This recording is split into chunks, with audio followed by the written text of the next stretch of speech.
The sound of the hedge trimmer was an angry snarl in the soft morning air. I paused, my trowel hovering over a bed of violas, the soil cool and fragrant in my hands. It was Sunday. The snarl came again, closer, chewing through the overgrown boxwood that separated my cottage garden from the main house. Then came the voices, cutting through the birdsong. "Man, this is insane! You could film a Netflix show here, bro! The potential!" I didn't need to look. That was Kieran, my son Alex's new business partner, the disruptor who had moved into the guest house for a month or two, 6 months ago. His voice was always pitched for an audience. My son's reply was quieter, a worried murmur. "We have to be respectful, Kieran. This is my mom's place. She loves her garden." Love is a liability, Alex. This is prime real estate with a legacy mindset. Look at the square footage. The guest house alone could be a killer Airbnb. The main house? Tear down some walls, open concept, subdivide the lot. We're sitting on 7 figures of dormant capital. I sank the trowel into the earth and slowly stood, my knees protesting. Through a gap in the lilacs, I saw them. Alex, my gentle, anxious boy, now a man of 40 with thinning hair, wringing his hands, and Kieran Alden, 35, all sharp angles and kinetic energy, gesturing with the hedge trimmer as if it were a scepter. He wore designer athleisure wear already streaked with green. He'd taken to helping in the garden, which meant aggressively reshaping decades of careful growth to his own stark vision. "Mom won't go for it," Alex said, but his voice lacked conviction. It was the same tone he'd used when Kieran had parked his obnoxiously yellow sports car on the lawn, killing a patch of clover. The same tone when Kieran had started using the old sunroom as his concept gym, moving my potting tables into the shed. "She's 80, Alex," Kieran said, not unkindly, as if stating a simple, inconvenient fact. He killed the trimmer's engine. The sudden silence was louder than the noise. "She's in her twilight. We're in our prime. We have a duty to optimize assets, not let them sentimentally decay. We'll be gentle. We'll move her into a nice condo. She'll thank us for the lack of stairs." I watched Alex's shoulders slump, the familiar posture of surrender. He had always been like this, brilliant with numbers, hopeless with conflict. His father, my Robert, had been the same. I'd been the steel in his spine, until grief had softened me into something he now mistook for moss. Kieran clapped him on the shoulder. "Leave it to me. I'll handle the narrative." I bent back to my violas, my heart a cold, hard pebble in my chest. The narrative. I knew what that meant. The slow, insidious campaign of concern. The mentions of my stumbles, the brochures for senior living left artfully on the kitchen counter, the gradual erasure of my dominion, inch by inch, until I agreed to my own abdication just to keep the peace. I was Rosemary Finch, widow, retired librarian, gardener. To Kieran Alden, I was an obstacle with a watering can. That evening, they invited me for dinner in the main house, my house. Kieran had ordered takeout from an expensive Thai place, boxes spread across my great oak table, covering the ring Robert had made when he'd set a too-hot casserole dish down 40 years ago. "Rosemary, you're looking peaky," Kieran announced, doling out coconut rice. "It's good for the soul," I said mildly, taking a small portion. "The soul, sure, but the back? The knees? Alex and I were talking. We're worried. This place is a lot for you." Alex stared at his plate. "Mom, the garden path, it's a bit uneven, and last week you forgot to turn off the sprinkler." I hadn't forgotten. I'd been soaking a new transplant. But the narrative was being written. Forgetful, frail, a risk. "We found the most amazing place, the Evergreen Residences, assisted living but with style, wine tastings, tai chi, a concierge. You'd be with people your own age, not rattling around in this dusty old museum." Museum. My home, filled with Robert's books, our children's artwork, the silent history of a family, was a museum to him, a site for future demolition. It sounds very managed, I said. Exactly. Management is freedom, Rosemary. Freedom from worry, from upkeep.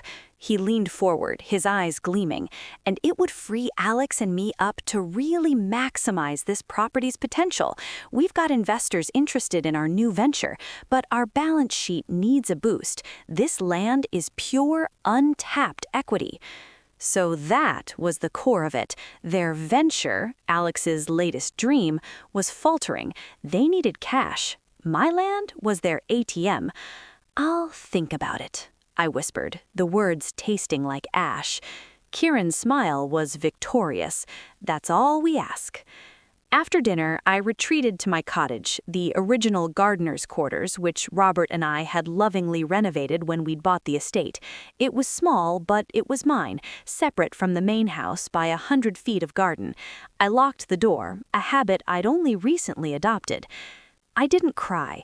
I went to the small floor-to-ceiling bookcase, not to the gardening manuals or poetry collections, but to a set of matched leather-bound volumes that looked like old encyclopedias. I pulled on volume 12, Solomon to Sweden. It didn't budge. I pressed a hidden catch on the side, and the entire section swung outward with a soft sigh. Behind it was not a safe, but a small, neat office nook Robert had built for me. A simple desk, a chair, a landline phone, and a filing cabinet. On the wall was a single framed photograph, a much younger me standing between two men in sharp suits on the steps of a courthouse. I was smiling, holding a bouquet of lilies. The caption on the yellowing newspaper clipping below it read, "Key witness secures conviction in high-profile fraud case." I hadn't just been a librarian. For 35 years, I had been the head of archival research and special collections for the County Historical Society. My job was to find needles in haystacks, to connect disparate threads of information across centuries. I was a professional listener, a silent connector of dots. And in my youth, before Robert, before Alex, I had been something else. A very good researcher for a very powerful law firm. The men in the photo were federal prosecutors. The lilies were from the wife of a man who was going to prison thanks to a document trail I had untangled. Robert had known. It was our deepest secret, our private joke. My quiet gardener, he'd call me, kissing my forehead, tending the most dangerous seeds of all. I sat at the desk. The quiet gardener hears everything, and I had been listening. For months, I had listened to Kieran's loud conference calls by the pool, to Alex's worried half-conversations in the hall. I had noted names, Venture Vista Capital, Synergy Partners, a man named Declan who seemed to call at all hours. I had watched the boxes from expensive electronics stores arrive at the guest house, seen the bottles of single malt scotch in the recycling, all while Alex fretted about cash flow. It was time to stop tending flowers and start tending to the weeds. I didn't use the computer. Computers could be traced. I used the phone, the old, sturdy rotary landline that was still in my name. The first call was to an unlisted number. It rang twice before a gruff voice answered. "Yeah? It's Rosemary from the Historical Society. I need a favor, Jerry." A grunt. Jerry had been a courthouse records clerk for 50 years. He owed me for finding his grandfather's lost military discharge papers. "What do you need?" "A business entity search and a look at any recent civil filings. Names Kieran Alden, Alexander Finch, entities Apex Dynamics LLC, and Venture Vista Capital." "Snooping on your boy?" There was no judgment, just curiosity. "On the weed that's choking him," I said softly. "Discreetly, Jerry, paper trails only. Meet me at the usual place." The usual place was a bench in the historical cemetery where Jerry walked his dog. 2 days later, a plain manila envelope was waiting for me beneath the bench. Inside were photocopies. They were a revelation of stupidity and arrogance. Kieran Alden was a serial entrepreneur with a string of failed LLCs behind him. The current one, Apex Dynamics, which listed Alex as a 40% partner, had taken a $250,000 convertible note from Venture Vista Capital 6 months ago, right around the time Kieran had moved into my guest house. The terms were brutal. Default triggers included missing any quarterly progress report or failing to secure matching funds. The due date for the next report was in 3 weeks. More interesting were the civil filings: 2 small claims judgments against Kieran from previous landlords, a dismissed restraining order from a former business partner, a pattern of friction, of over-promising and under-delivering. But the real gem was buried in the footnotes of the Venture Vista agreement. The point of contact for the investor was a man named Declan Ross. I knew that name. Declan Ross had been a young, slick associate at the law firm I'd worked for decades ago. He'd left under a cloud, whispers of him steering clients towards certain investments for kickbacks. Nothing proven. He'd resurfaced over the years in various venture capital outfits, always on the edge of respectability. My blood ran cold, then clear. This wasn't just a greedy young man wanting my house. This was a grift. Kieran was the front man, the charismatic face. Declan Ross was the puppet master, providing venture capital with one hand while likely planning to bleed the company dry and seize its assets, my property, with the other when it inevitably defaulted. Alex was the useful idiot, the respectable son with his name on the papers, providing cover. They were going to steal my son's future and my past in one move. The anger that rose in me was not hot, but glacial, a vast, slow-moving force.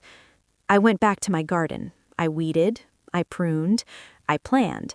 The narrative had to be rewritten, not with pleas or arguments, but with facts, laid out like stepping stones leading to a cliff. My next stop was the library, the Grand Central Branch downtown. I spent days there in the microfiche room, a place of dust and ghosts. I looked up old society pages, business announcements from 20, 30 years ago. I cross-referenced names: Declan Ross, Venture Vista's principals, members of various exclusive clubs. I was looking for a connection, a thread. The quiet gardener was digging in the deep soil of the past. I found it in a gossip column from 1998, a photo of a charity gala.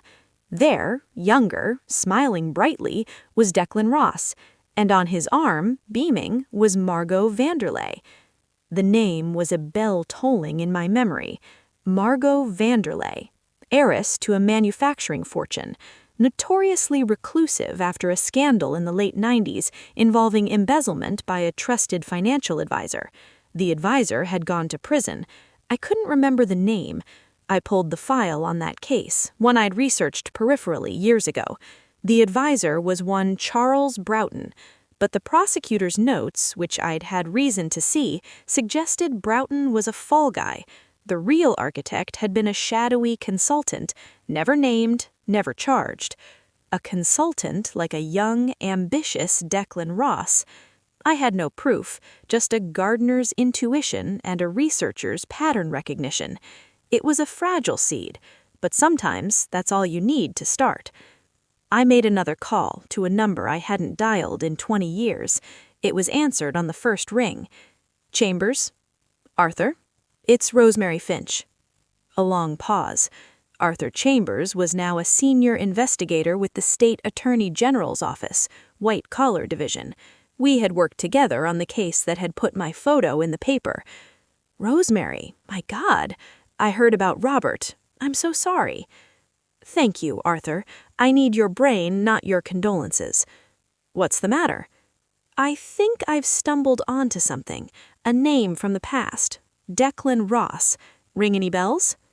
The silence on the other end was heavy, charged. That's a name I haven't heard in a while. A very slippery name. Why? He's involved with my son's business. The partner is aggressive. They're after my property. It smells wrong, Arthur. It smells like the Broughton case, but with a new coat of paint. Ross has stayed just this side of the line for years. He's like a shark that only feeds in murky water. If he's touching your family, Rosemary, you need to be very careful. I need a lever, Arthur, something to make him back away. He sighed. I can't give you official files, but I can give you a direction. Look at the shell companies that funneled money into Broughton's offshore accounts. The paperwork was a mess, but one of the holding companies was called Marlin Holdings. Ross's mother's maiden name was Marlin. It was never enough to subpoena him, but it was a whisper. If you could find a current link between Ross and a Marlin entity, it might be a stick to shake at him. It was more than I had. A name, Marlin. I went back to Jerry. A week later, he delivered again. A current business registration for Marlin Capital Advisors, LLC. The registered agent was a law firm. One of the partners there was listed as corporate counsel for Venture Vista Capital. The connection. Fragile, circumstantial, but a connection, a thread. I now had two threads, the brutal loan about to default and Declan Ross's shadow hovering behind it. The final piece came from the garden itself. Kieran had started hosting his mastermind meetings by the pool. I brought them iced tea, moving slowly, invisibly, a piece of the landscape. I heard snippets.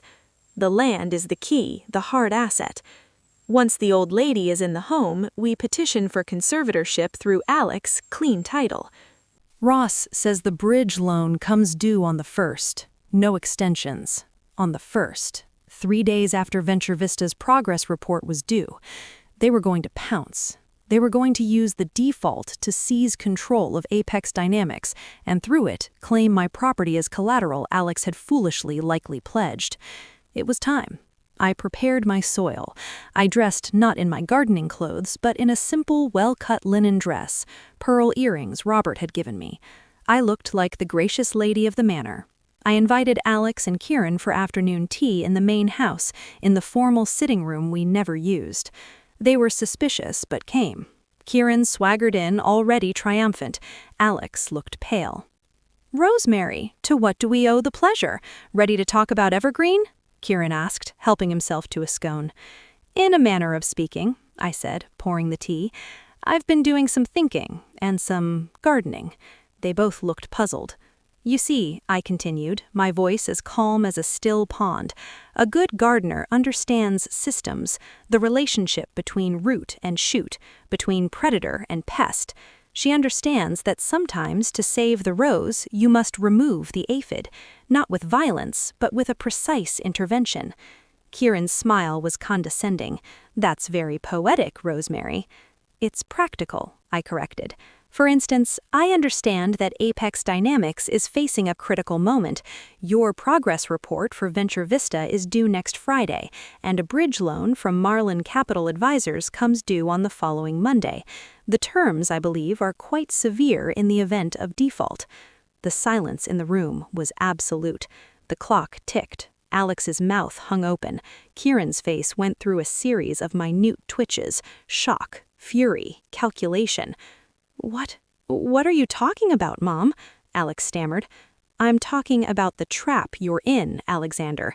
The trap built by your partner and his associate, Mr. Declan Ross." Kieran shot to his feet.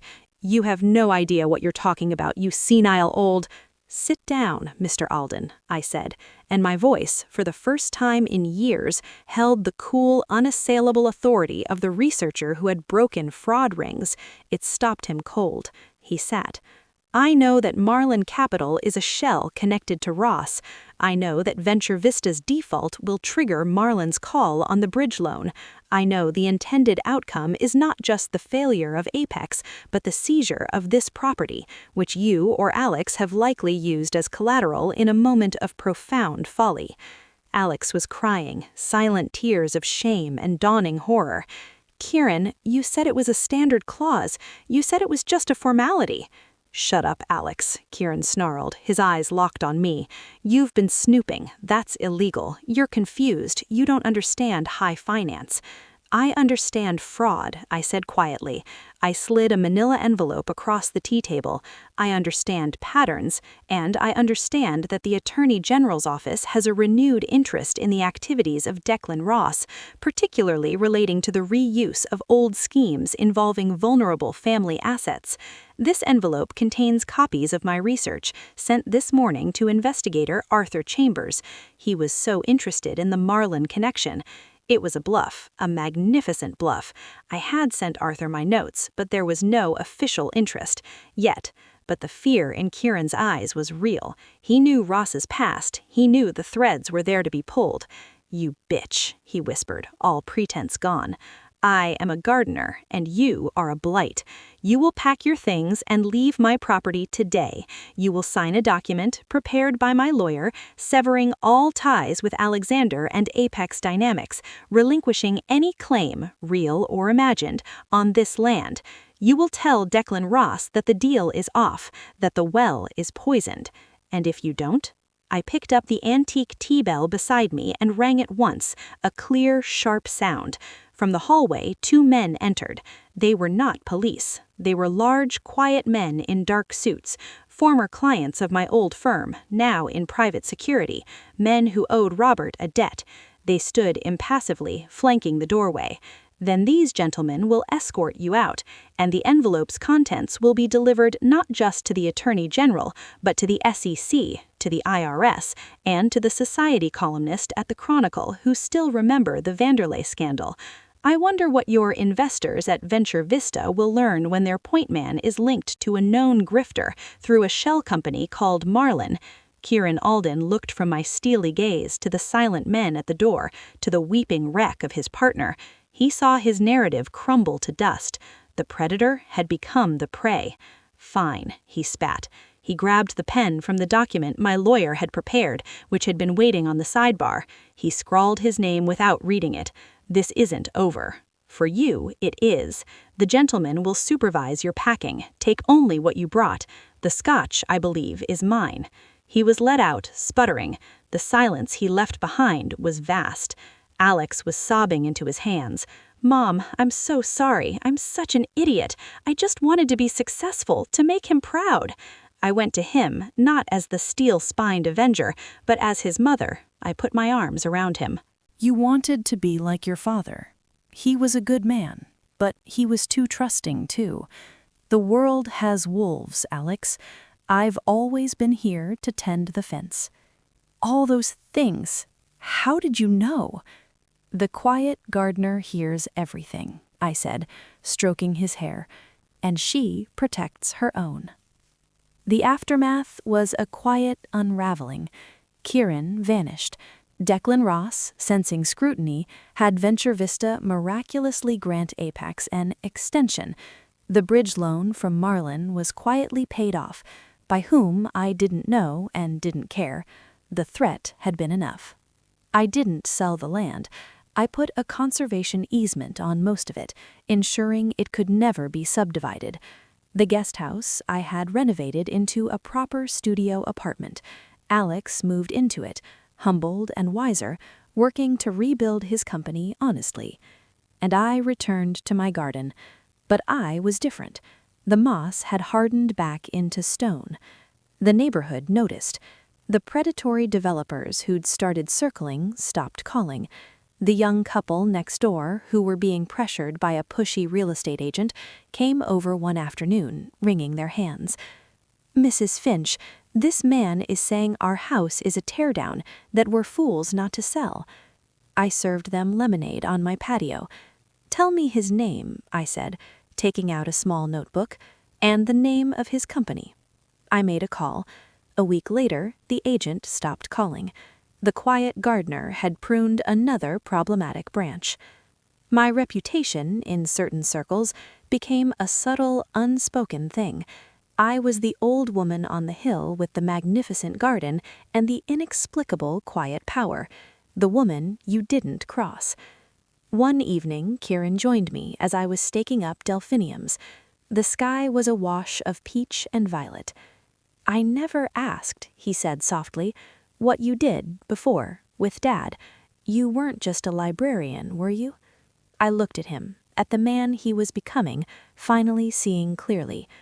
I was a researcher, a finder of truths, and a keeper of secrets, the most important job in the world. He nodded, understanding dawning. And now? I brushed the soil from my hands and looked over my domain. The blooming rose, the dappled light, the home safe, my son nearby. The air smelled of damp earth and honeysuckle. Now, I said, smiling a true, deep smile for the first time in years, I'm just a gardener. But remember, Alex, even the quietest garden has deep roots and thorns to protect what it loves. I picked up my trowel and went back to work, the setting sun warm on my back. The only sound was the whisper of the leaves and the distant, contented hum of bees. It was enough.